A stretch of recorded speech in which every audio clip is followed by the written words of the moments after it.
এবারে কোরবানির ঈদে এই তিরামিসু ডেজার্টটা আমার বাসায় এত পছন্দ করেছে সবাই, তাই আজকে আবার বানালাম। বেশি কিছু ইনগ্রেডিয়েন্টস লাগে না। এক বাটি হুইপ ক্রিম, যারা যেমন মিষ্টি পছন্দ করে সেই পরিমাণ কনডেন্স মিল্ক, আর 2 চামচ চিজ ক্রিম, আর অল্প করে কিছু দুধের গুঁড়া। ব্যাস, এই কয়টা জিনিস দিয়ে একটা মজাদার ক্রিম বানিয়ে নেব হ্যান্ড মিক্সার দিয়ে। তারপর একটা বাটিতে তিরামিসু বানানোর জন্য রেডি করব।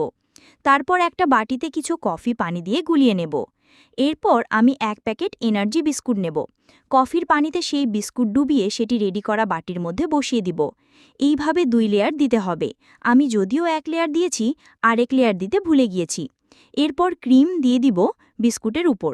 এইভাবে ক্রিমের এক স্তর বানিয়ে আবার 2 লেয়ারে বিস্কুট দিয়ে দিব। এবার আর ভুলে যাইনি যদিও। এরপর আবার ক্রিম দিয়ে আরেক স্তর বানিয়ে নিব। এইভাবে ক্রিম দেওয়া শেষ হলে শেষে কফি আর কোকো পাউডার মিক্স করে একটা ছাঁকনির সাহায্যে ক্রিমের উপর ডিজাইন করে দিতে পারেন। ব্যাস, এইভাবে খুব সহজে বাসায় যে কোনো মেহমান আসলে বা কোনো প্রোগ্রামে এমন মজাদার ডেজার্ট বানিয়ে পরিবেশন করতে পারেন। সবাই মজা করেই উপভোগ করবে।